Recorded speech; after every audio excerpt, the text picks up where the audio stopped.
Es doctor por la Universidad de Jaén, España, director del Centro de Desarrollo Territorial de la Universidad Nacional de Quilmes, Argentina, profesor invitado de universidades en Chile, Colombia, España y Estados Unidos. Ha publicado 12 libros, 38 capítulos y 20 artículos de su especialidad. Presidente de la Fundación Internacional para el Desarrollo Local, FINDEL. Doctor, le damos la bienvenida y le damos la palabra en estos momentos. Bueno, buenas tardes a todos y a todas. Muy buenas tardes. Desde Argentina, para todos los participantes de este cuarto encuentro internacional de investigadores y estudiantes. En mi caso, se me ha solicitado una ponencia respecto de los efectos que ha tenido la pandemia del COVID-19 sobre los sistemas municipales en América Latina. Si podemos compartir ya la presentación, lo agradecería. Muchas gracias. Lo primero, compartirles mis redes sociales para cualquier consulta que haya ahora o en el futuro sobre alguno de los tópicos que voy a trabajar en esta presentación. Como verán, siempre es mi inicial y mi apellido. Bueno, lo primero que yo voy a hacer es tratar de contextualizar algunas cuestiones que me parece que son ya más de tipo social, que tienen un alto impacto sobre los gobiernos locales, no necesariamente, digamos, vinculados a la coyuntura actual, sino que es el fenómeno que yo he trabajado ya en algunas conferencias, recuerdo una el año pasado en la Universidad Politécnica de Madrid, también di hace poco otra que me pidieron sobre ese tema en la Universidad de Playa Ancha, en Chile, respecto de las cuestiones más vinculadas al malestar social que se ha ido acumulando en el mundo, básicamente en los 2 últimos años, y que me parece que contextualizan buena parte de lo que va a ser el municipalismo del futuro en América Latina. Entonces, lo primero, yo creo que cada vez más en nuestros países queda claro que los estados responden a unos intereses que no son estrictamente los intereses ciudadanos. Si ustedes recuerdan cómo fue el 2019, hubo una oleada de descontento en países tan diversos como Francia, como el Líbano, como Hong Kong, y en particular en nuestro continente, en países como Colombia, como Ecuador, como Bolivia y como Chile.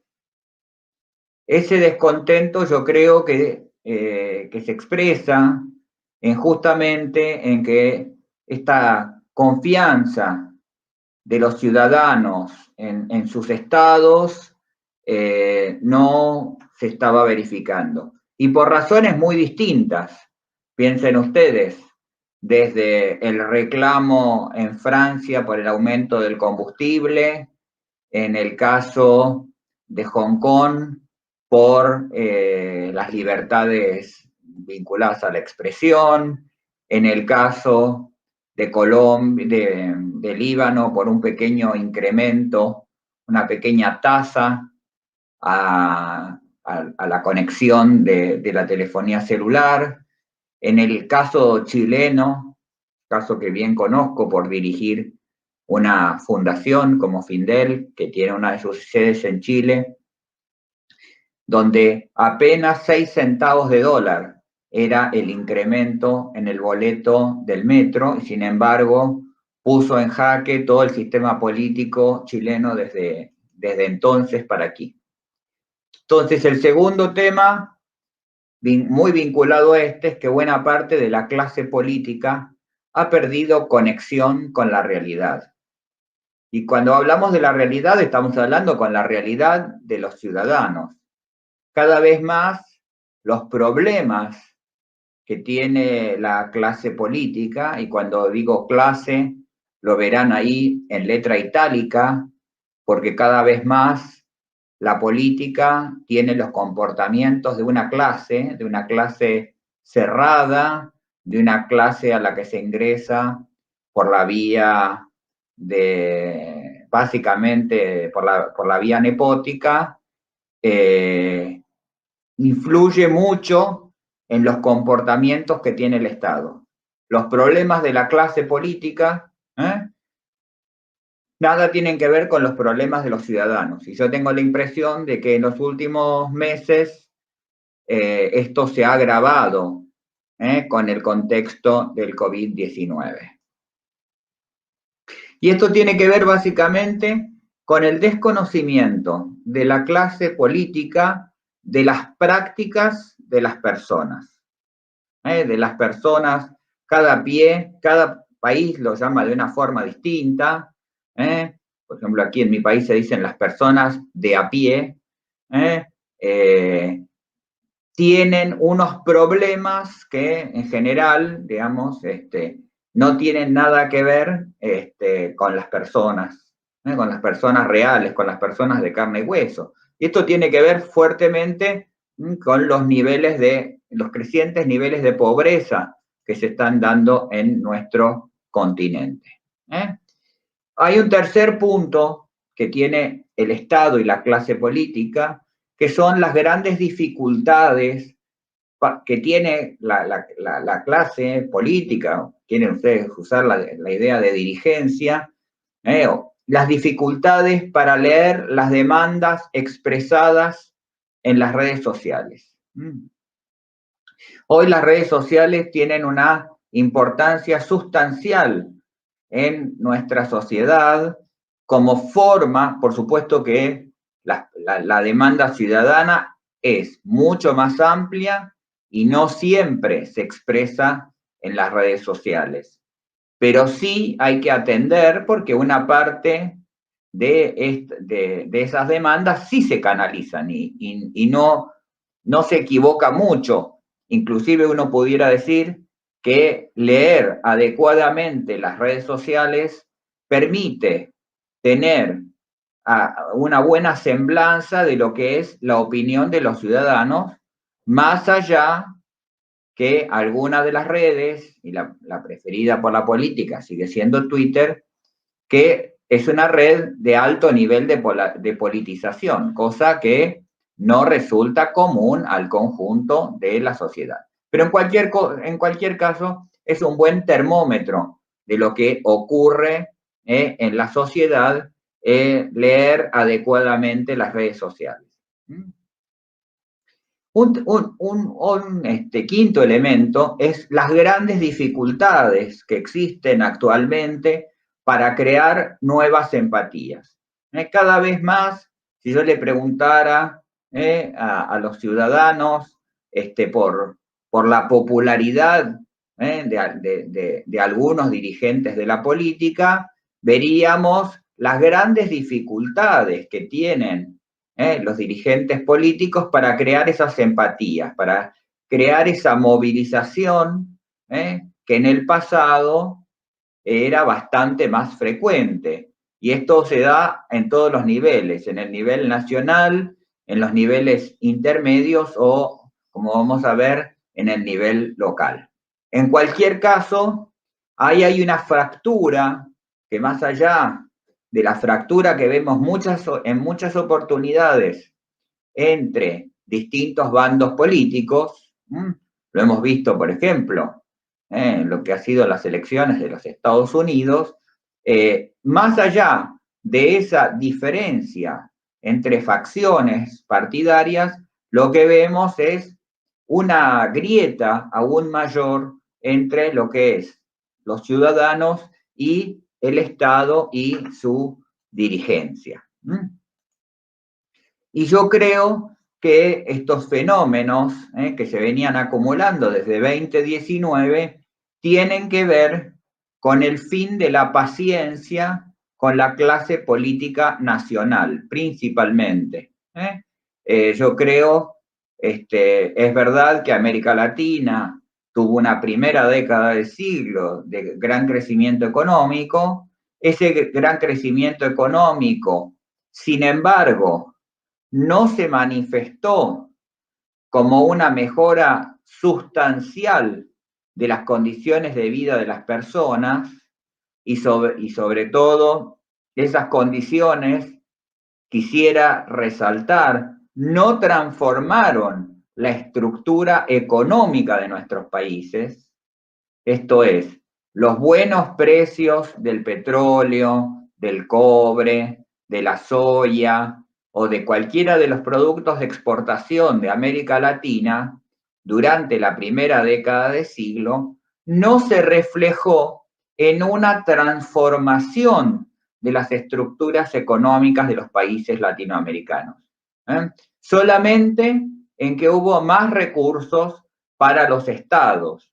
Tan solo eso.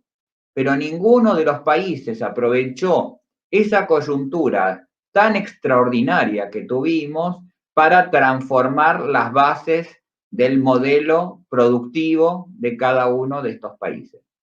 Cuando después de la crisis económica de fin de la primera década del siglo se vio esto, y la realidad es que tenemos una década, la nuestra, de una situación económica débil, porque la realidad es que las economías latinoamericanas crecen a un ritmo muy débil, se empieza a agotar la paciencia.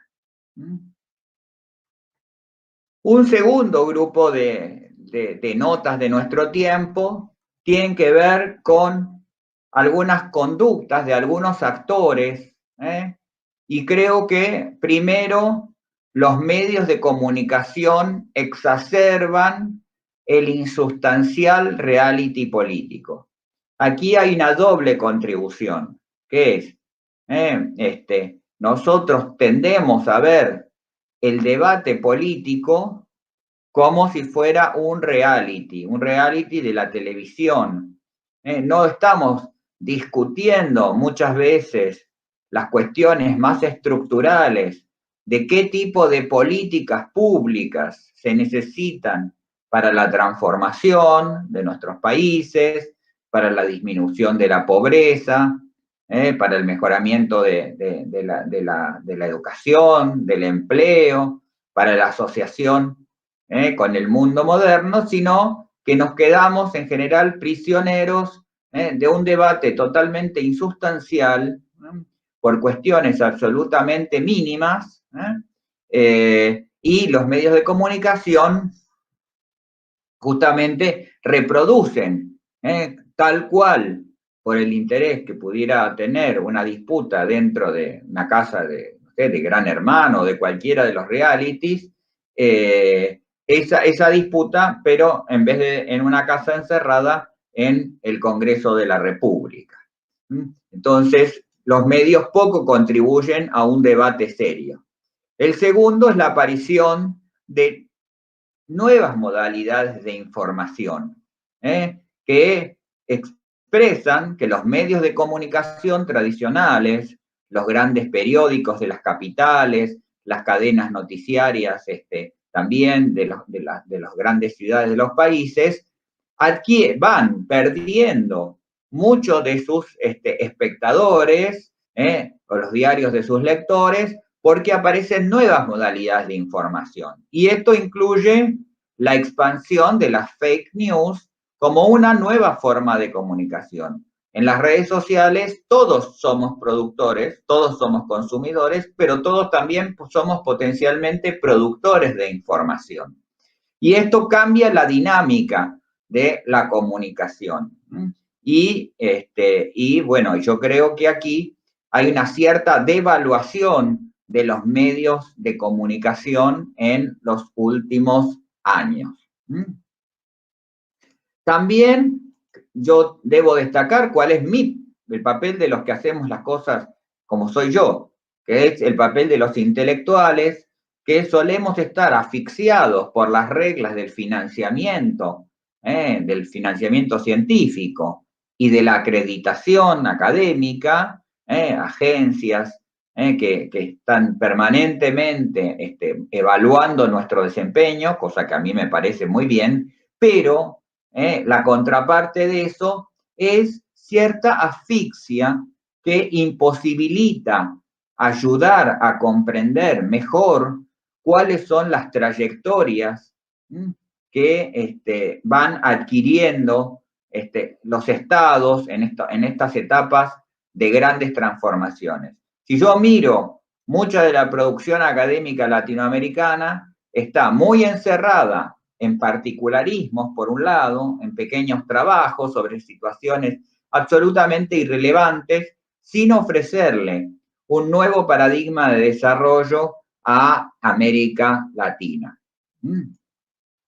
Unas redes sociales que abren una nueva forma de influencia política. Nosotros estamos acostumbrados a la aparición de la figura del influencer, de aquella persona que por distintas situaciones influye sobre otros en las redes sociales. Esto cambia también la expresión política de las sociedades, porque si yo soy una persona talentosa para influir en la opinión política de los demás, no necesito la intermediación de un colectivo, que en el pasado era un grupo, un partido, un grupo sindical, o la forma, o una organización de la sociedad civil, cualquiera de las formas, donde yo quisiera efectivamente desempeñarme, y esta cultura del grupo pasa a una potencial influencia más de carácter individual. Y esto vamos a ver, digamos que es otra nota de nuestro tiempo. Esto influye en una arena de discusión más horizontal, ¿sí? Y menos colectiva. Y esto es un cambio sustancial en nuestra cultura política. Yo creo que también hay una volatilidad del estado de ánimo social que no encuentra lugar en el sistema de partidos.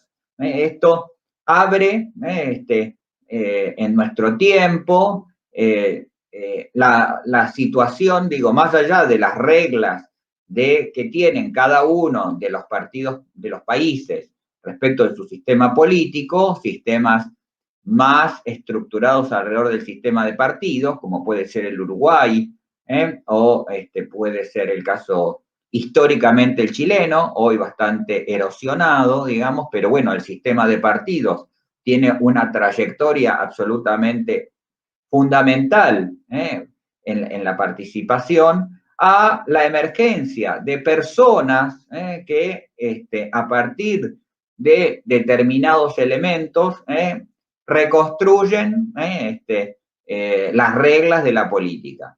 Esto lo hemos visto en la aparición de candidatos que completan, digo, quizás el caso más estudiado de esto sea el caso del presidente Trump, ¿no? Un personaje muy popular de los medios de comunicación, que logra romper la estructura de los partidos y el debate de los políticos tradicionales, en cierta forma, pese a ser un personaje político, también lo fue en algún momento el presidente Bolsonaro. Digamos, estos son datos de nuestro tiempo que cambian muchos de los conceptos que nosotros estamos acostumbrados a utilizar para el análisis de la situación en nuestra región.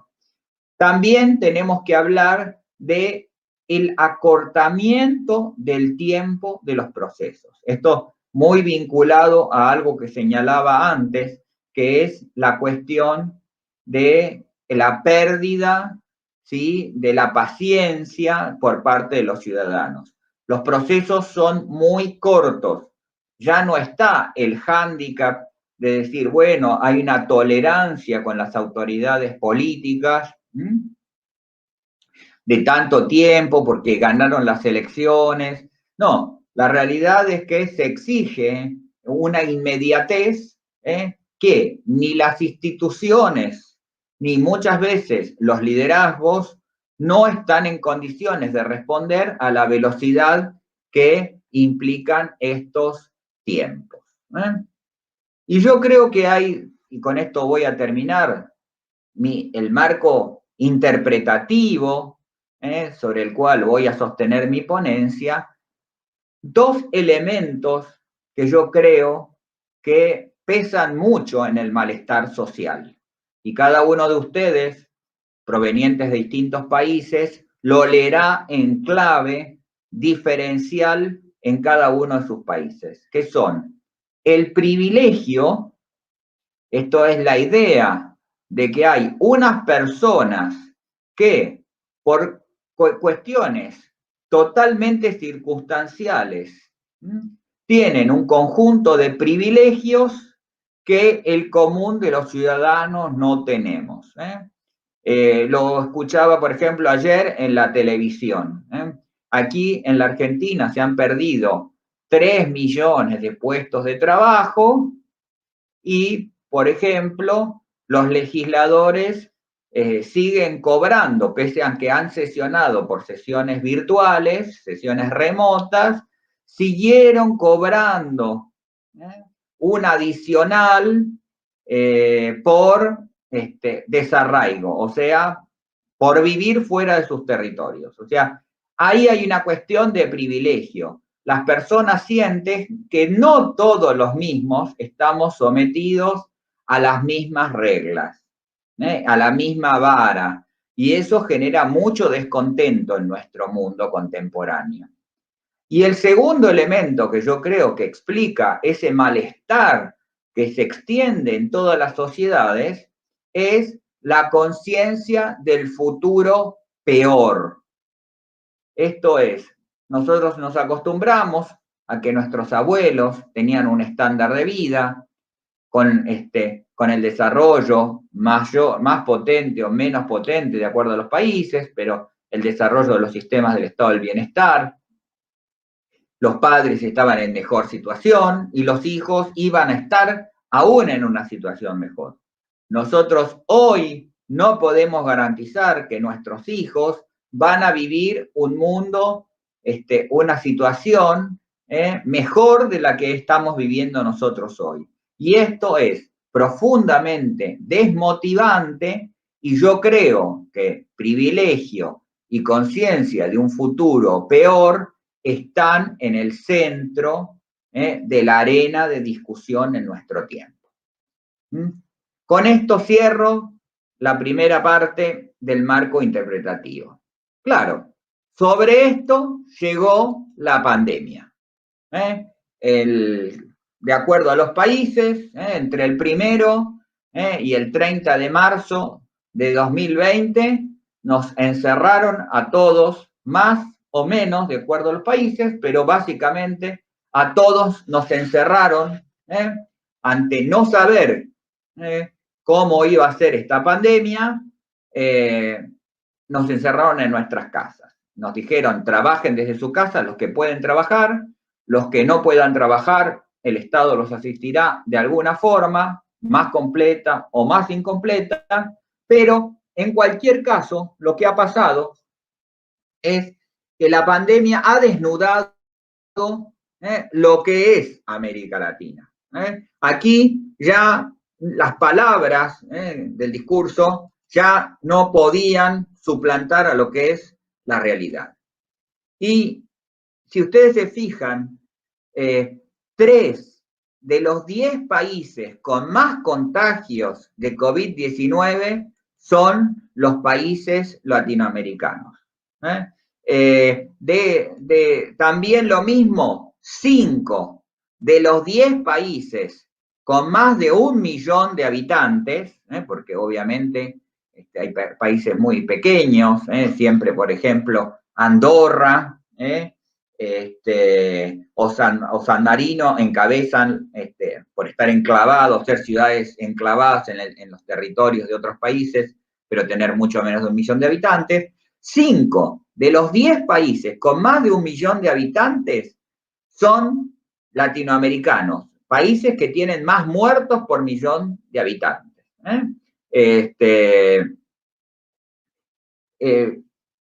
Lo mismo, 3 de los 10 países con más caída del Producto Bruto Interno son países latinoamericanos.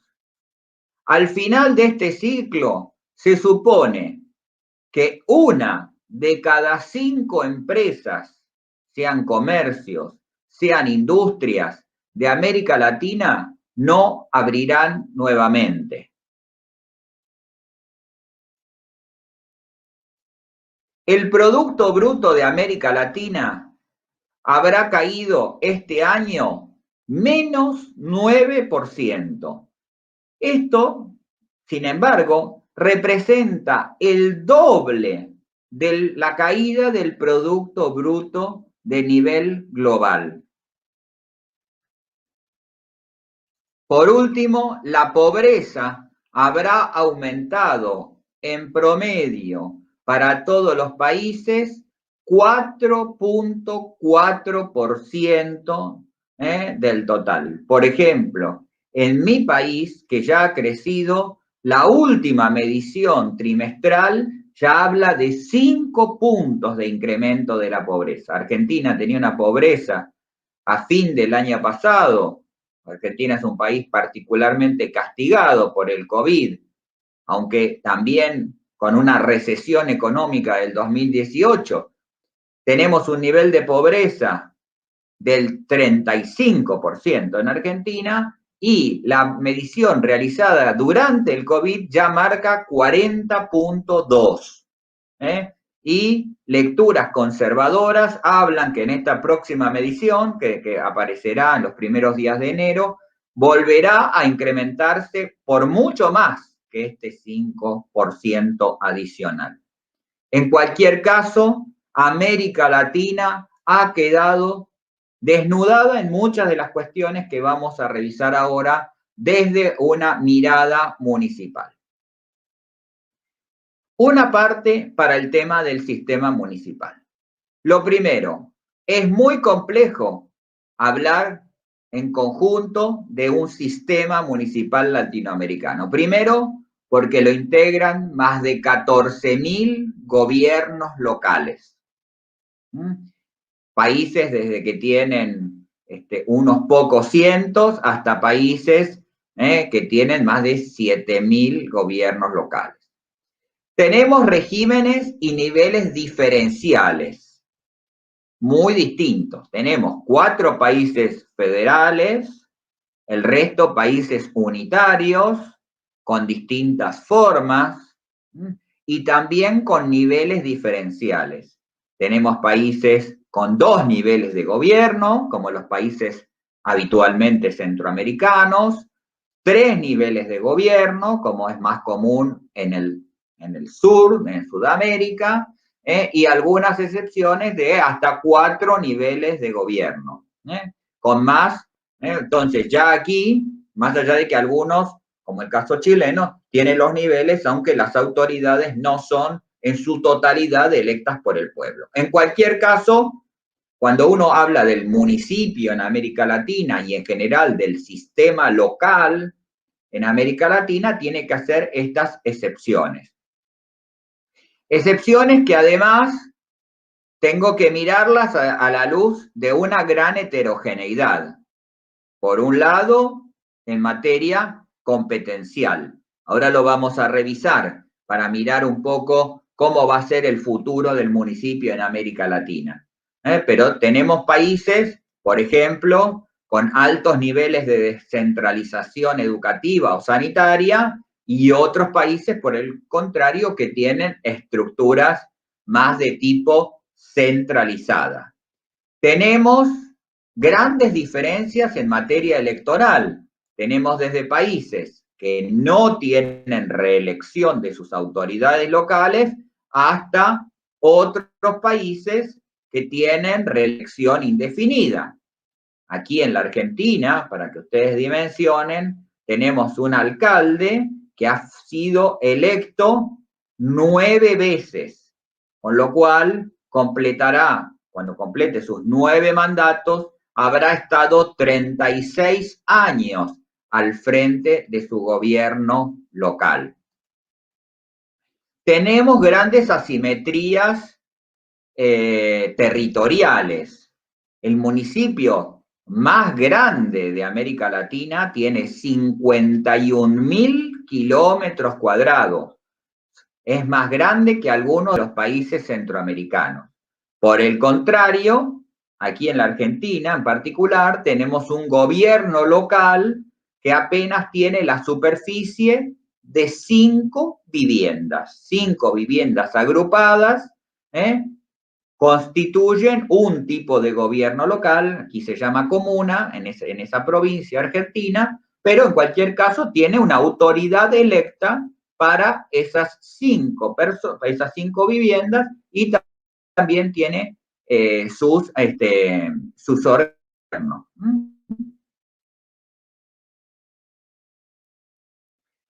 Después tenemos una gran heterogeneidad demográfica. Tenemos municipios, el más pequeño que yo recuerdo para América Latina es un municipio argentino, gobierno local, no tiene categoría municipal, es una junta, una comuna, perdón, que tiene 7 habitantes, pero también tenemos la prefectura de la ciudad de San Pablo, no el área metropolitana, tan solo el gobierno de la ciudad de São Paulo, en Brasil, que tiene 11.2 millones de habitantes. También tenemos una gran heterogeneidad presupuestaria. El presupuesto de los municipios latinoamericanos, hay muchos gobiernos locales que tienen presupuestos de 5 cifras, de 5 dígitos en dólares, o sea, menos de $100.000 anuales de presupuesto. Por el contrario, también de la ciudad de San Pablo, en Brasil, el presupuesto es de más de 13.000 millones de dólares, el presupuesto del año 2020. Y también tenemos grandes asimetrías en materia de autonomía municipal, esto es, de la capacidad del autogobierno. Ahí ven ustedes muy en pequeñito. Esto es mi trabajo de investigación actual. Yo estoy como midiendo niveles de autonomía relativa de los sistemas municipales en América Latina. En una escala sobre 100 puntos, si se fijan ahí, si no se los cuento yo, por ejemplo, Argentina tiene 63.5% puntos sobre 100 de autonomía, Brasil 61, pero Chile, por ejemplo, tiene 27.8, o sea, menos de la mitad de los niveles de autonomía que tiene Argentina, o Cuba lo tiene en 12.5. O sea, tiene un cuarto. Menos de un cuarto que los niveles de autonomía en la Argentina.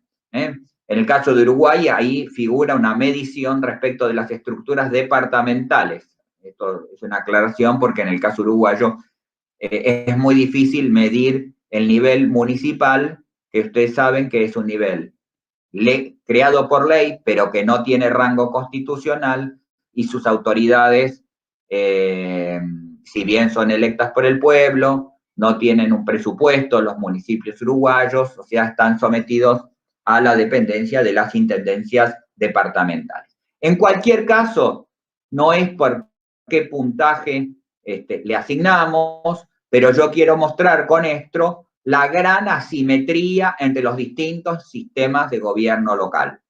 En cualquier caso, hay algo que es común a todos los municipios latinoamericanos y que son los problemas. Los problemas de los gobiernos locales de América Latina son comunes. Cuando ustedes escuchan sesiones, por ejemplo, de FLACMA, de la Federación Latinoamericana de Ciudades, Municipios y Asociaciones, o cualquier foro latinoamericano de alcaldes, la próxima semana hay uno muy importante, que es la 26 Conferencia Interamericana de Alcaldes, que este año no se celebró en Miami presencialmente, será 8 y 9 por la modalidad virtual, en la cual yo siempre he estado muy vinculado a su organización. La conferencia interamericana, los problemas que ustedes escuchan de un alcalde de México, de un alcalde argentino, de un alcalde brasileño o ecuatoriano son más o menos los mismos. Más allá del régimen, más allá de los niveles diferenciales, de las competencias, de lo electoral, de lo territorial, de lo demográfico, de lo presupuestario. Los problemas son comunes. Y como los problemas son comunes, y yo soy de los que cree que para pensar situaciones hay que arrancar desde los problemas, es que vamos a revisar un poco qué desafíos tenemos para adelante a la luz del COVID. El primer elemento, indiscutiblemente, va a ser el tema de cómo vamos a rediseñar los sistemas de salud. Si yo miro muy brevemente la trayectoria de los sistemas de salud, y esta es una red de investigadores y estudiantes. Y lo primero que digo es, si hay jóvenes, estudien más el diseño de los sistemas de salud en América Latina. Hay muy poca producción académica sobre este tema, mirado desde el punto de vista de las políticas públicas. Hay 12 países de América Latina que tienen descentralizado en los municipios la atención de la salud. O sea, que por más que las estrategias de intervención general hayan sido definidas por los estados durante el COVID, la realidad es que los que pusieron los recursos materiales, los recursos humanos, para atender a los enfermos, fueron los municipios. Esto, por un lado. Por otro lado, en materia de salud, hemos escuchado a la descubrimos este año, dubitativa Organización Mundial de la Salud, que ha dicho una cosa y otra, sustancialmente, barbijo sí, barbijo no, contagios de niños sí, contagios no, supercontagiadores sí o no, etcétera, que han marcado que los gobiernos locales tenían que privilegiar el desarrollo de sistemas de atención primaria de la salud. Y los sistemas de salud municipales se han encaminado hacia esa atención primaria de la salud. Aunque ante la primera gran pandemia del tiempo contemporáneo, digamos, la realidad es que los sistemas de salud tuvieron que salir a atender la complejidad, no la atención primaria de la salud. Sobre eso no he visto ninguna autocrítica respecto de lo que ha sido en el diseño de la estrategia general de intervención sanitaria en los territorios. En cualquier caso, yo creo que va a haber que revisar mucho dos cuestiones. Una, el diseño de los sistemas, y otra, la inversión que se hace en los sistemas de salud. Porque la realidad es que la inversión en los sistemas de salud, salvo dos excepciones, que son Cuba y la Argentina, la verdad es que la inversión en salud es muy baja en la región. Y lo hemos visto con los gravísimos problemas. Fíjense que uno pudiera decir qué países fueron exitosos en resolver el problema, al menos de la primera ola del COVID, ¿no? Entonces uno dice, bueno, ciertos países, Vietnam, Corea del Sur, Alemania, ¿no? La República Checa, uno pudiera ir identificando países que han tenido un buen manejo, así como mal manejo de la pandemia. Ahora, Fíjense qué país de América Latina aparece destacado por su buen manejo de la pandemia. Ninguno. Más bien, el fenómeno es, con el índice que apareció el pasado viernes, creo que fue, del índice Bloomberg, los dos peores países de América Latina para haber vivido la pandemia, los dos en puestos 52 y 53 han sido Argentina y México. En cualquier caso,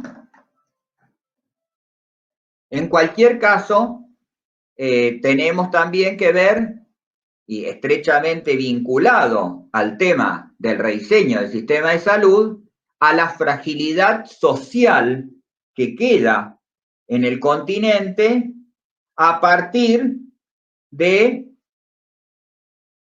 la situación del COVID. La fragilidad social en el que ya es el continente más desigual de todo el mundo. En promedio, para todos los países, el 23.1% de la población de América Latina es pobre.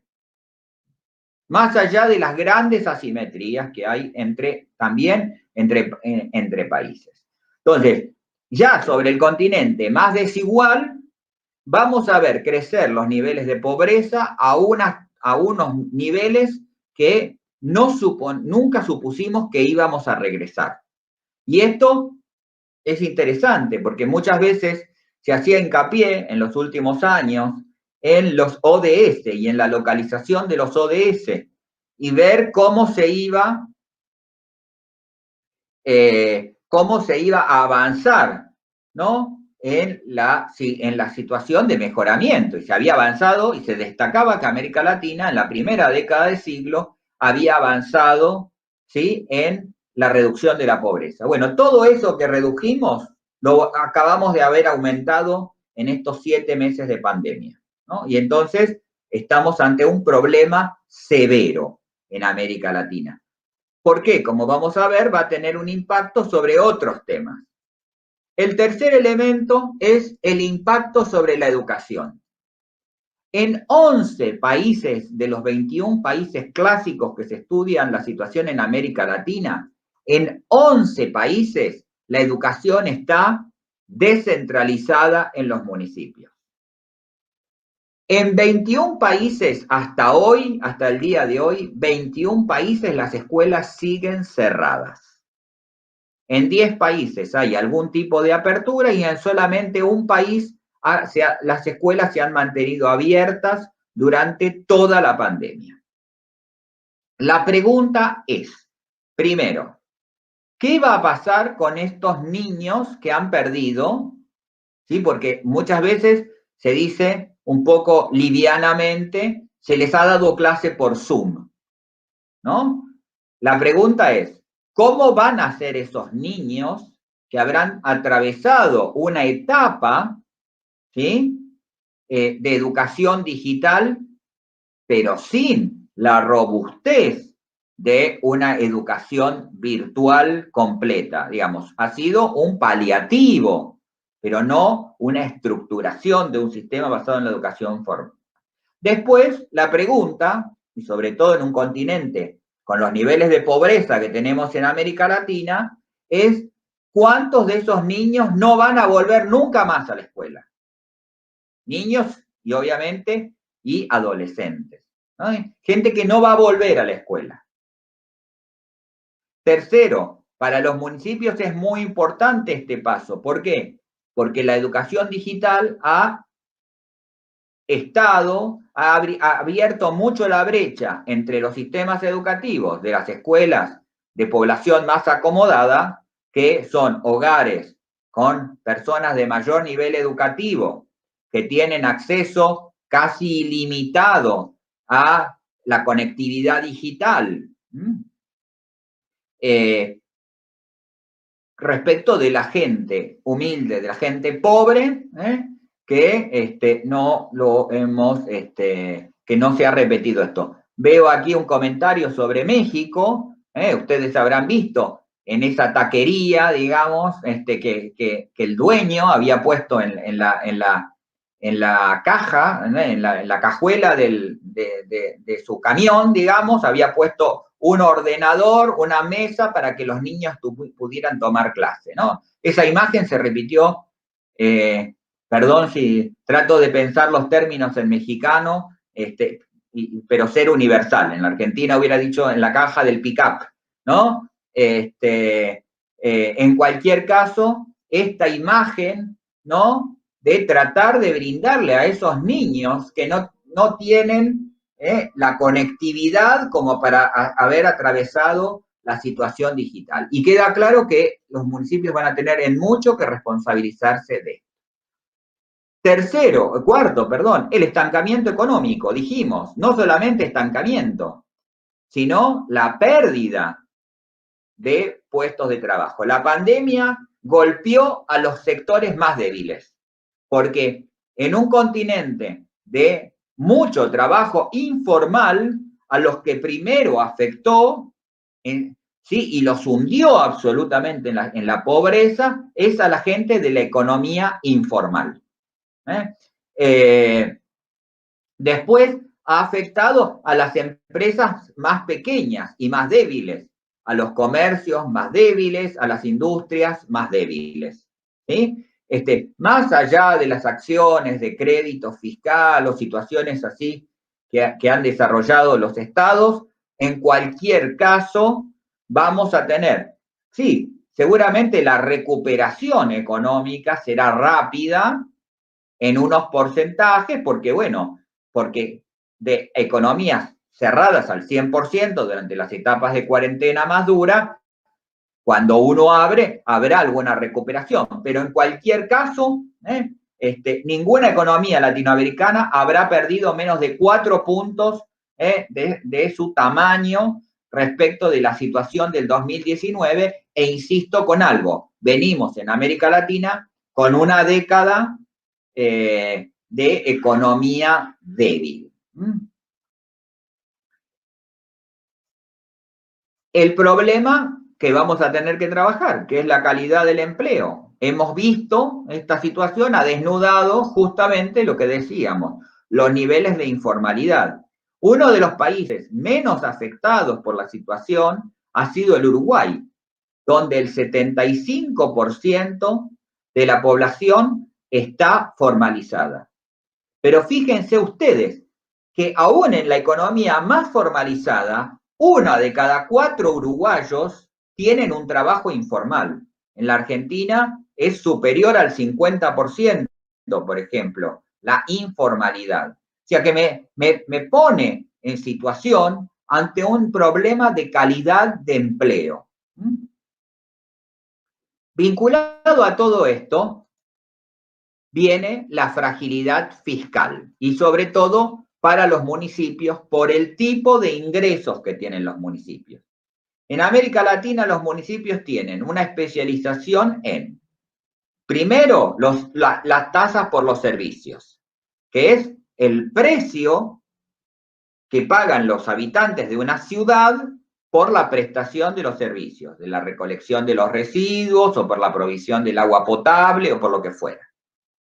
Eso queda dañado. Después están los impuestos más de tipo predial, ¿sí?, que no son comunes a todos los países de América Latina. La gente ha quedado, muchos han consumido sus ahorros, muchas personas habrán quedado en una situación económica mucho más débil y obviamente la capacidad de presión del Estado municipal es menor. Lo pienso en México. Si hay un fenómeno muy caracterizado en México, es lo que se llama la pereza fiscal, o sea, la baja cobrabilidad del impuesto predial. Bueno, tras cartón de esta situación, la gente está más pobre, con lo cual habrá que repensar mucho cuáles van a ser los estímulos para que la gente vuelva a pagarle sus ingresos a los gobiernos locales. Y el último, un ingreso bastante característico en América Latina, es el cobro de patentes por las actividades económicas que han quedado totalmente debilitadas. Con lo cual, nos encontramos en los gobiernos locales con severos problemas de ingresos. Hay municipios, por ejemplo, lo tengo más claro para mi país, que han perdido el 50% de los ingresos durante los meses de la pandemia. Y obviamente queda la situación de ir a reclamar a niveles superiores de gobierno, pero que están también en situaciones fiscales muy débiles. Un séptimo elemento muy vinculado a la pobreza, a la fragilidad social, a la falta de empleo, va a ser el problema de la violencia. El incremento natural de la violencia, porque las personas no van a tener empleo, van a estar en una situación de mayor pobreza, y esto obviamente, una de las válvulas de escape de la tensión social va a ser la violencia. Por ejemplo, aquí en mi país, en particular en la ciudad donde yo vivo, se hace mucho hincapié en que no solamente se regresó a los niveles de delito previos a la cuarentena, sino que lo que se ve es que el delito es mucho más violento. Y esto, obviamente, porque es esta combinación, ¿sí?, de una débil estructuración, de una debilidad social y de un incremento tan importante de la pobreza, ¿sí?, más la propia situación que habremos atravesado en muchos países de cuarentenas, de pérdidas de laboral, de pérdida de familiares, de hacinamiento dentro de viviendas que no contaban con las condiciones suficientes, etcétera, etcétera. En el octavo elemento es la otra contraparte que suele tener la pobreza y la marginación, que es el fomento de las migraciones, ¿sí? Que es, bueno, nosotros tenemos como dos grandes grupos en América Latina de emigración actual, ¿no? Que es en el Sudamérica la emigración venezolana, la diáspora venezolana, y en Centroamérica y México la diáspora de los países de Centroamérica hacia el norte. En cualquier caso, si bien durante la pandemia, por efectos de los cierres de fronteras, esto se ha disminuido, es lógico y natural que vamos a ver un incremento de las migraciones en el próximo tiempo. Un problema severísimo, de acuerdo a los países, más o menos, pero severísimo en casi todos, ha sido el problema de la vivienda y de los servicios de calidad. Mucho se hacía, sobre todo al comienzo de la pandemia, se le decía a las personas, bueno, la gente que no viva hacinada, que respeten el distanciamiento social aún dentro del hogar, que cuando había un caso positivo de COVID se quedara en un cuarto, separado del resto, y a uno lo que tendría que decir es más o menos lo siguiente. El 40% de la población latinoamericana vive en condiciones de habitación desfavorables. Para que ustedes dimensionen lo que es en América Latina el problema de la vivienda, se supone que se requieren 395.000 millones de dólares para resolver el problema de la vivienda latinoamericana. Fíjense ustedes la magnitud de lo que estamos hablando, ¿sí? 40% de los latinoamericanos viven en hacinamiento o en una vivienda que no guarda las necesarias condiciones. Entonces, una cosa es resolver la pandemia en Europa, donde no existe este problema, o el problema es muy, muy, muy, muy pequeño y muy marginal, el problema de la baja calidad de la vivienda, y otra cosa es hacerlo en nuestras favelas, en nuestros barrios, en nuestras colonias más humildes, ¿sí? O en condiciones de la pobreza rural, digamos, donde ya la situación es verdaderamente dramática. Y el 10º desafío es la cobertura de las infraestructuras. Algo caracteriza a América Latina es la debilidad de sus infraestructuras. El agua potable, el saneamiento, la provisión de electricidad, no tanto de electricidad, de energía, básicamente gas, o elementos para calefaccionar. Bueno, todo esto hacen que esas infraestructuras, ¿no?, se hayan puesto en jaque. Y además aparecen unas nuevas infraestructuras que hay que atender para este nuevo mundo, que son las infraestructuras digitales. Piensen ustedes que el país latinoamericano con mayor nivel de cobertura digital es Uruguay, con el 81% de los hogares. 81% de los hogares en el Uruguay tienen conexión a Internet. Pero, por ejemplo, en un país supuestamente desarrollado, más desarrollado, como puede ser Argentina, en términos de ingreso per cápita, solamente el 60% de los hogares tienen una conexión a Internet.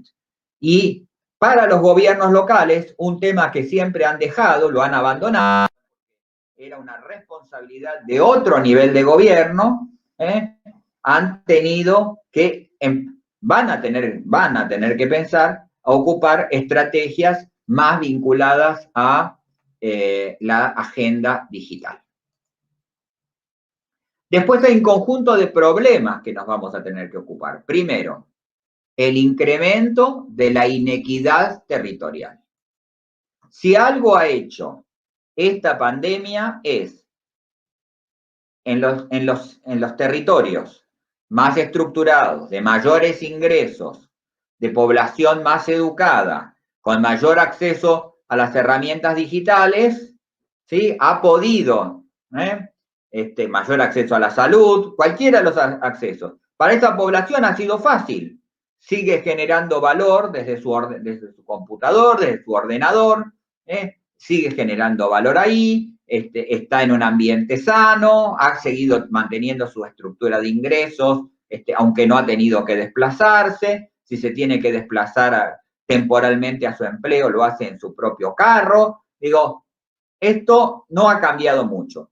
Ahora, lo que ha cambiado es mucho para las personas que no han podido acceder, que han perdido su empleo, que han tenido que atravesar el COVID, que sus hijos han perdido la educación porque no tienen acceso a las infraestructuras digitales, porque las infraestructuras digitales, porque las escuelas de altos ingresos han podido montar programas educativos digitales y las escuelas muchas veces débiles de los estados municipales débiles o de los estados no han podido adecuarse a esta situación. Esto ha generado, ha profundizado aún más la brecha, ¿sí?, entre territorios, ya no la brecha social entre ricos y pobres, sino entre territorios más ricos, más preparados, y territorios menos preparados. El segundo elemento es si uno hubiera esperado una renovación de la dinámica intergubernamental. Esto cambia de acuerdo a los países, pero la experiencia latinoamericana es bastante patética. Si ustedes se fijan, podría tomar 2 o 3 ejemplos, ¿no? Por ejemplo, en Chile, claramente, pese a el país más centralizado de América Latina, el gobierno central siguió administrando la crisis, que en algún momento estuvo muy severa en el caso chileno, la siguió administrando sin apelar a las relaciones intergubernamentales, siguió administrando la situación exactamente igual que en los tiempos de la prepandemia. En la Argentina, yo he escrito bastante este año sobre el tema, pareció haber en algún momento, ante el miedo y la incertidumbre, una renovada y positiva dinámica intergubernamental.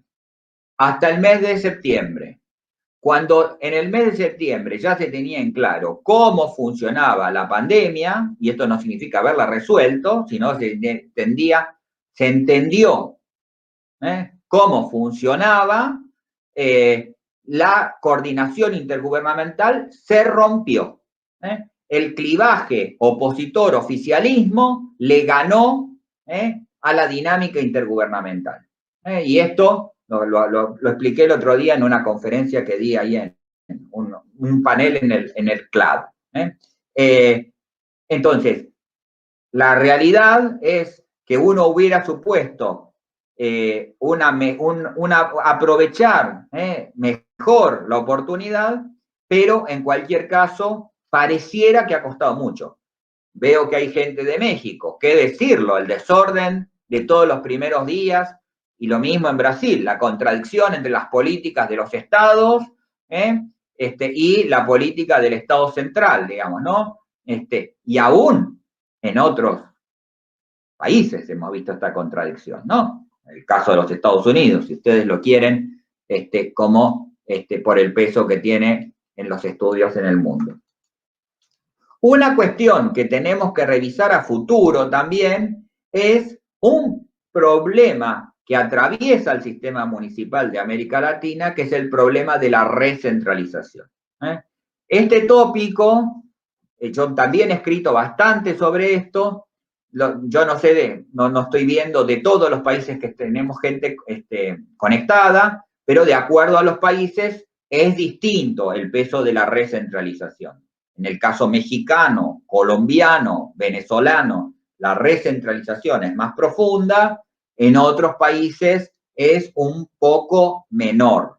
Pero en cualquier caso, es un proceso que viene dándose, que es la creciente pérdida de competencias y de recursos que vienen sufriendo los sistemas municipales de América Latina.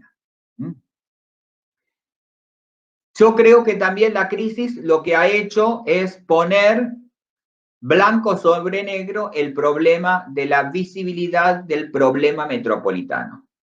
El problema metropolitano existe.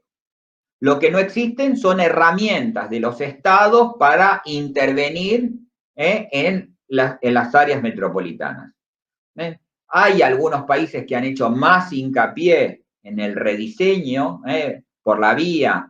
Colombia con su ley de ordenamiento territorial, Chile que había aprobado el año pasado su ley de áreas metropolitanas, la reorganización territorial en algunos países como Ecuador, Perú, alrededor del tema metropolitano, otros que nada, como Argentina. Ahora, en cualquier caso, se ha visto que el gran impacto de la pandemia ha estado en los territorios metropolitanos por su volumen poblacional, pero además de eso, la incapacidad del Estado de contar con herramientas institucionales para intervenir. Entonces, ha debido trabajarse a partir del liderazgo del presidente o del liderazgo de los gobernadores para trabajar en estas áreas tan complejas como son las áreas metropolitanas. Aparte, hay que dejarlo para el presente y el futuro, ha sido el papel de las asociaciones municipales. Algunas asociaciones municipales han mostrado yo les diría, han mostrado su verdadero estatus, que están muertas, que son lugares, digamos, de disputa política y nada más. Me gustaría destacar aquí sí un proceso de este tiempo que se llamó la rebelión de los alcaldes, que fue en el caso chileno, donde todos los alcaldes se pusieron, digo, independientemente de los partidos, la situación de cómo manejar la crisis hizo que más allá del clivaje oposición-oficialismo, todos los alcaldes tomaran lo que se llamó esa rebelión de los alcaldes, ¿no? Un protagonismo en el manejo de la crisis y los puso casi en oposición a las directrices del gobierno nacional. Bueno, digo, esto ha pasado en algunos lugares, en otros lugares las asociaciones de municipios parece que no hubiera habido ningún cambio alrededor del COVID y yo creo que esto tendrá que tener a futuro, digamos, una revisión de cómo han sido las estrategias alrededor de este tema. Quiero, para ir cerrando mi intervención, pensar algunas cuestiones. Primero, ¿cómo transformar esta crisis, ¿sí?, en una oportunidad? Bueno, la primera de las cuestiones yo creo que va a haber que trabajar, y lo relaciono con el último punto que estaba señalando, el incremento del poder de lobby. Si algo pasa en América Latina es la muy baja incidencia política de los alcaldes. Los alcaldes quedan más presos del clivaje partidario, de la diferenciación entre un partido, uno u otro, y no defender los intereses globales. Y esto obviamente se paga. ¿Y cómo se paga? Bueno, en más recentralización, en falta de recursos, en falta de herramientas. El otro día, mi querido amigo Sergio Arredondo, secretario ejecutivo de la FENAM en México, decía, en México hacen falta un conjunto de reformas. La reforma institucional, la reforma hacendaria y la reforma de la modernización. 3 reformas. Ahora, obviamente que si los alcaldes, más allá de un partido político, no se ponen de acuerdo en un programa municipalista, la realidad es que están sufriendo hoy los embates del centralismo, como nunca antes, en los últimos casi 40 años de historia mexicana. Entonces, el incremento del poder de lobby pasa a tener una significación central en este tiempo que vendrá. El segundo es el problema de la intermunicipalidad, un tema que en América Latina se ha ido abandonando. Obviamente, tendría que ir diferenciando los países. En el Brasil, por ejemplo, el fenómeno viene en una espiral de crecimiento en los últimos 10 años. Es el mejor ejemplo para revisar en América Latina en los últimos años, cómo hay incrementos sustanciales de apelar a esta herramienta. No podría, también, aunque son más de carácter territorial, no está mal el proceso de consolidación de esta herramienta en el caso chileno, en los últimos, yo les diría, en los últimos 6 o 7 años. Por el contrario, hay países donde el fenómeno de la intermunicipalidad cada vez languidece más.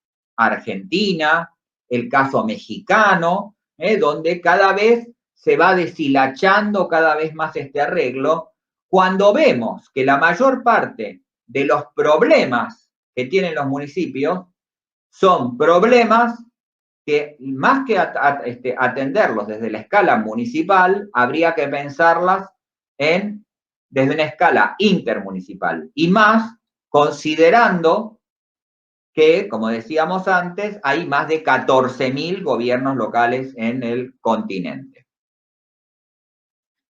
El tercero, yo creo que malestar social y pandemia va a generar va a requerir la apertura de más espacios de participación.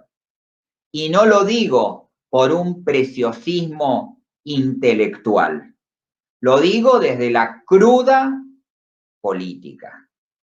Yo creo que los alcaldes tienen que estar mirando, ¿sí?, cuáles son las condiciones ya no de gobernanza, de gobernabilidad de sus territorios en el futuro. ¿Sí? Si ustedes se fijan, casi a nivel general de los países, los pocos países que tuvieron elecciones este año han ganado casi, hay excepciones por supuesto, pero han perdido los oficialismos. Y esto es porque la gente algún día cuando todo este ciclo de pandemia y cuando todos estemos vacunados, va a decir, ¿cómo administramos la crisis? ¿Quién fue el responsable? ¿Quién no previó esto? ¿Quién no intervino de la manera más adecuada? Yo creo que con justa razón la ciudadanía va a explorar estas cuestiones. La mejor forma será trabajar sobre mejorar la gobernanza. El cuarto elemento vinculado a esto es el incremento de la transparencia. En muchos lugares, la pandemia ha significado conductas muy poco transparentes, muy opaces, de manejos, de compras directas, de situaciones poco transparentes en el manejo de los recursos. Y yo creo que vamos a salir, no lo digo, insisto, ni por convencimiento personal o por deseo, sino yo creo que vamos a salir de una sociedad que va a estar mucho más expectante de las situaciones, va a mirar mucho con unos ojos mucho más, más finos, y va a mirar mucho más que se hizo alrededor de la crisis. Y el tema de la falta de transparencia, va a aparecer toda una generación de situaciones opaces alrededor de la pandemia. Espero equivocarme, pero lo visto hasta aquí no me estaría dando el gusto en lo personal. Yo creo que un quinto punto es la aplicación de nuevas tecnologías en todos los procesos y competencias. El mundo, uno cuando habla de estas cuestiones de la digitalización, pudiera ser acusado por cualquiera de los que me escuchan de decir el profesor Crabacuore quiere traer una agenda. No, es que el mundo cambió. El mundo se ha hecho más digital. Todo. Hay 40 años de acumulación tecnológica que permite que yo esté hoy hablando en una plataforma, no importa desde qué ciudad, hablando con gente de no importa qué lugar. En el pasado, este congreso yo hubiera tomado un avión para ir a una determinada ciudad, ustedes hubieran tomado otros transportes para ir a esa misma ciudad y ahí nos hubiéramos encontrado. Eso mismo yo creo que ya no va a existir más de la misma forma. Y si bien va a existir con algún formato, otras veces no va a existir con ese formato. ¿Por qué? Porque este es el año que cambió el mundo. Cambió muchas cosas de las prácticas sociales por la vía de la digitalización. Y la pregunta es, ¿cuánto están preparados los municipios para dar este paso? ¿Por qué? Yo siempre digo lo siguiente. Era muy habitual, por ejemplo, en mi país, que la gente para un municipio fuera a las 5 de la mañana a ponerse en la puerta de una sala, de una sala de atención primaria, fuera a pedir una orden médica por escrito en un papel que le ponía una persona con un sello, ¿no? Todo eso hoy se puede hacer digital. ¿Cómo? ¿Y antes por qué no se podía? Y ahora se puede. Y la realidad es que no cambió nada. Todos los sistemas estaban preparados. Lo que no estaba eran los sistemas organizacionales del Estado, que ahora, digamos, tienen mayor flexibilidad. Yo creo que los municipios tendrán que empezar a entender esto, que es mucho más eficiente hacer telemedicina con una persona, porque todos sabemos, sí, si me tienen que operar a mí, hacer una intervención quirúrgica grande, no la van a poder hacer con telemedicina. Pero para mi control cotidiano, digamos, bueno, está tomando esta pastilla para la presión arterial o me duele no sé qué otra cosilla, la realidad es que hay que aprovechar esta flexibilización para cambiar las prácticas. ¿Para qué yo tengo que ir a la municipalidad? Si puedo mandar un WhatsApp y hacerlo exactamente igual. ¿Por qué si puedo usar? Entonces, esta es una gran oportunidad para transformar las estructuras, ¿sí? El tema es que seamos inteligentes para hacerlo, ¿eh? Y yo creo que esta es la última, la pandemia ha demostrado la mayor necesidad entre conocimiento y política. La política ha reaccionado mal en casi todos los países del mundo. El conocimiento sin embargo, aportando los recursos necesarios, habremos visto cómo, por ejemplo, la ciencia, la biotecnología, habrá desarrollado una vacuna en unos tiempos que hubieran sido impensados en otros momentos. Estamos en desarrollo de vacunas que tardaban de 5, 6, 7 años desarrollar una vacuna, lo habremos hecho en meses. Eso es porque el conocimiento lo permite.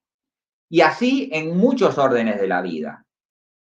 Yo creo que una conducta sana sería una mayor intersección entre el conocimiento y la política. Y esto abarca a los municipios, porque el conocimiento no es solamente la vacuna, ¿sí?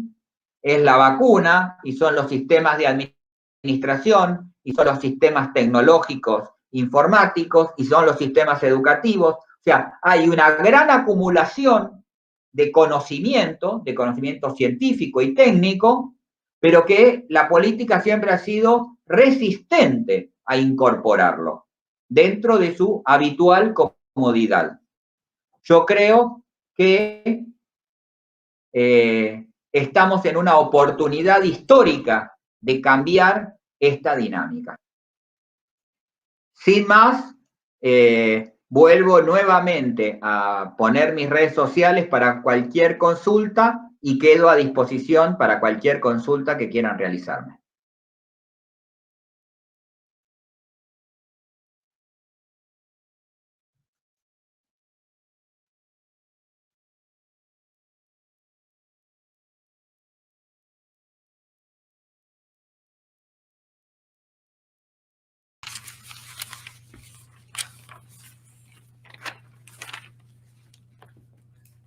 Estamos viendo a ver si alguien tiene alguna pregunta. Invitamos a todas las personas, tanto las personas que se encuentran en sala como las personas que se encuentran en estos momentos en redes. Si tienen alguna pregunta o algo que agregar, pueden hacerlo en estos momentos a través de la caja de comentarios.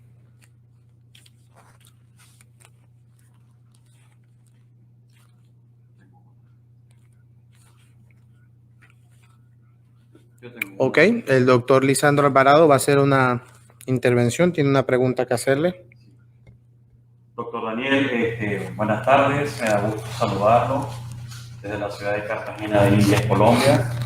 Agradecido por su disertación, excelente panorama que nos ofrece sobre el abordaje desde los gobiernos locales en el accionar de esta pandemia que nos ha afectado pues a toda nuestra vida, en nuestro quehacer diario. Doctor, una pregunta. Ante esta situación que vivimos, ¿qué considera usted?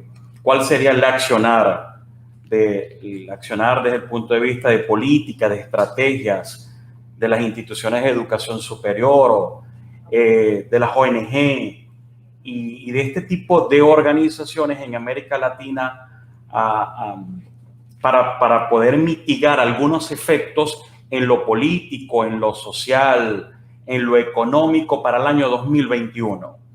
¿Cómo avisoró usted el panorama, doctor? Pero más que avisorar el panorama, Daniel, es ver esas políticas de accionar o estrategias en los cuales pues, la comunidad científica, por ejemplo, en el caso que nos aglutina a nosotros, pudiéramos actuar para mitigar estos efectos. Bueno, yo creo que las universidades han tenido en muchos lugares un comportamiento muy interesante alrededor de la pandemia. Conozco mucho más el caso de mi país, donde, y en particular, si quieren, puedo contar casi el de mi universidad, la Universidad Nacional de Quilmes. La universidad, siendo pionera en la educación superior virtual en América Latina, nosotros tenemos un programa de educación virtual de más de 25 años, pudimos migrar el 100% de los estudiantes de la modalidad virtual, de la modalidad presencial a la modalidad virtual. Eso ocurrió en una semana, con un gran esfuerzo, obviamente, de la gente. Pero bueno, obviamente que no todas las universidades estaban preparadas para el cambio. ¿Sí? Yo creo que también es un aprendizaje. Después se tomaron algunas decisiones bien interesantes, algunas de ellas se tomaron coyunturalmente y ahora han sido incorporadas aquí en el país como políticas estatales, que es, por ejemplo, que los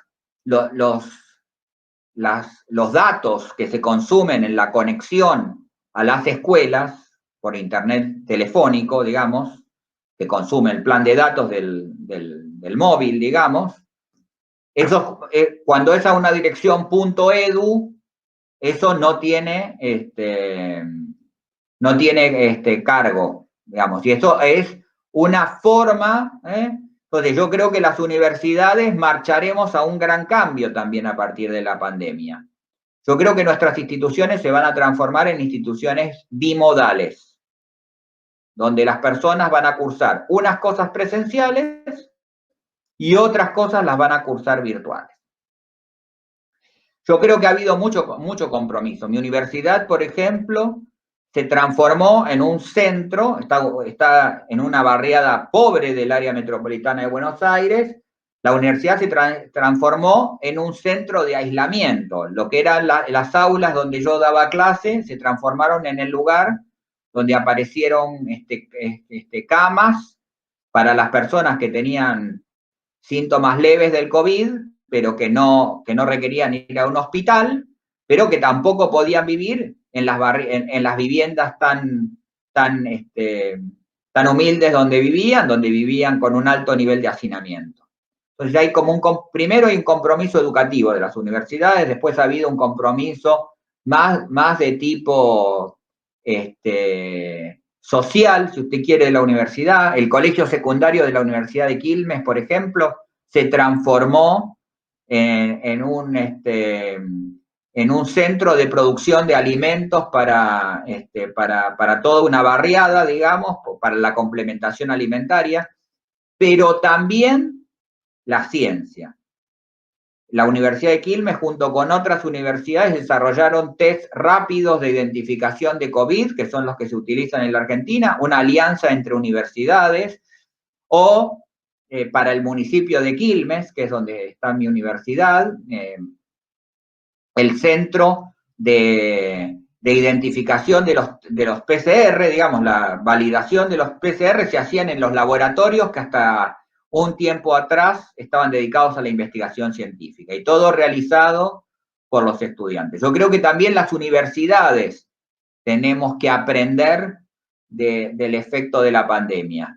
Y yo creo que la principal herramienta es el pasaje a este doble papel, virtual, presencial.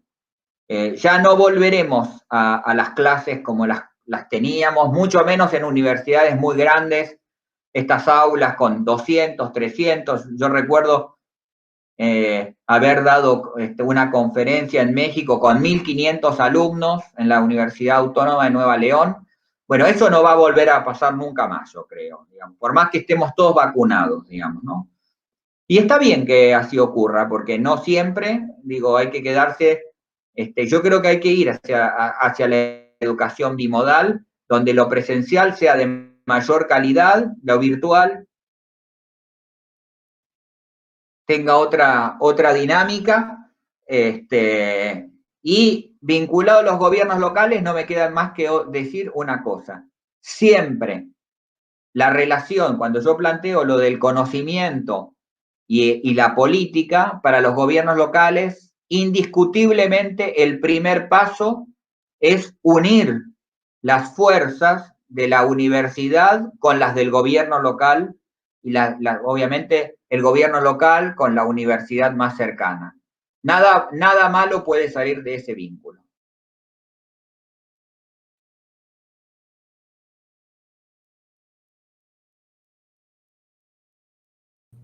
Muchas gracias, doctor. Tenemos otra pregunta aquí por parte del público. Vamos a proyectarla en pantalla. Doctor, aquí tenemos una pregunta de la señora Carolina Mercado. Bueno, yo creo que es un desafío mayúsculo también para las carreras tecnológicas, el vínculo por lo virtual. Pero también ahí está la inteligencia nuestra. Obviamente, imagínense, doy clases, la materia que yo doy se llama Gestión Pública Provincial y Municipal. La realidad es que he podido salvar todo el cuatrimestre, clases escritas, videos, lecturas complementarias, paneles de Zoom. Yo lo he podido resolver. Gente que trabaja en carreras más tecnológicas, obviamente, va a requerir trabajo también de tipo presencial. Pero en cualquier caso, justamente por eso yo creo que marchamos a un sistema que va a ser mucho más bimodal. Y además, en esta red, que es de investigadores y estudiantes, yo creo que también es una gran oportunidad para los investigadores. ¿En qué quiero decir con esto? Yo soy una persona que antes de la pandemia creo que cortaba más o menos unos 70, 80 tickets aéreos por año. ¿Sí? Viajando, dando conferencias. Lisandro, vos lo sabés. He dado conferencias en toda América Latina, viajaba a Estados Unidos, a España, a dar clases. Bueno, hoy voy a poder, con el cambio voy a poder dar muchas mejores clases y haciendo mucho mejor mi tarea como investigador. O sea, es una gran oportunidad. La crisis nos ha transformado, ¿no? Por ejemplo, en mi país, la educación, uno podía dar carreras virtuales o presenciales. Así fuera la misma carrera, tenía un doble sistema de acreditación. Hoy todos hemos dado clases este año virtual. Entonces yo creo que para nosotros es un gran desafío. Y para los gobiernos locales lo mismo. Yo voy a poder ir a hacer una intervención territorial. Yo, investigador, director de un centro, voy a poder ir a hacer intervención territorial y no voy a estar pendiente si ese día voy a tener que ir a dar clase al aula. Porque a lo mejor me voy a tener que conectar con mis alumnos por Zoom y vamos a tener exactamente la misma clase que hubiéramos tenido presencialmente. Yo creo que todo va a ser para mejor. Muchas gracias, doctor. Tenemos una pregunta más. La última pregunta, por parte del señor Guillermo Juárez. La estamos proyectando en estos momentos en pantalla.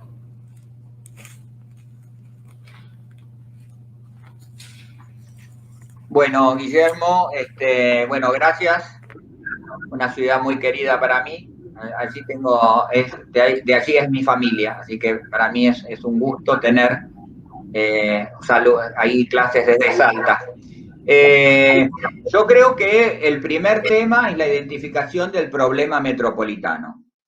Guillermo lo sabrá bien, por ejemplo, en la ciudad de Salta tiene un área metropolitana muy débilmente reconocida, digamos, ¿no? O sea, su principal problema histórico, que fue el transporte, efectivamente, se resolvió de manera provincializada y metropolitana, digamos, primero fue el problema metropolitano, el problema del transporte, después la provincia tomó con Saeta, tomó intervención en esa política, pero en cualquier caso yo lo que creo es que sigue faltando la construcción de una institucionalidad más robusta para entender la dinámica metropolitana.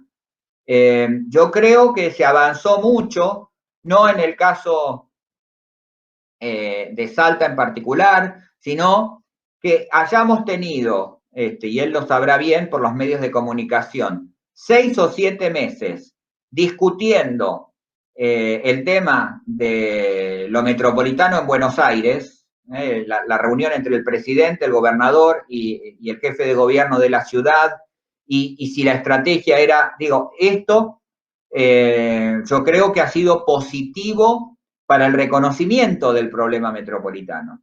Claro, el problema ese es el punto fuerte, pero en el caso argentino, el grave problema, que es lo que un poco señalaba antes, ha sido cómo el clivaje oposición-oficialismo y la cuestión de estar mirando quién bajaba en las encuestas y quién subía en las encuestas de imagen, rompió la coordinación metropolitana. En cualquier caso, yo creo que quedará, primero invitarlo a Guillermo, tiene que hacer el seminario de la red, pero el miércoles voy a estar dando una conferencia, a lo mejor le coinciden los horarios, puede tomarse un ratito.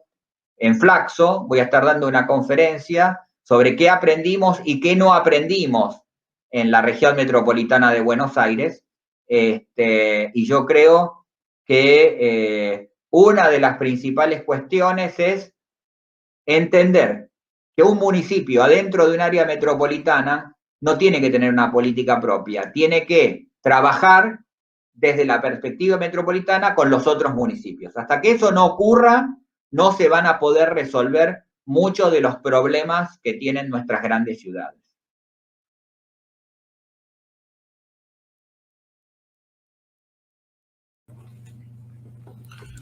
Muchísimas gracias, doctor, por su valiosa intervención. Excelente. Ahora vamos a proyectar el certificado de... ¿Sí? La red Reval 6 certifica que el doctor Daniel Crabacuore, aquí ya lo estamos observando en pantalla. Por favor, ¿podemos acercarlo un poco más? ¿Sí? Doctor Daniel Crabacuore, de la Universidad Nacional de Quilmes en Argentina, participó como conferencista en el 4º Encuentro Internacional de Investigadores y Estudiantes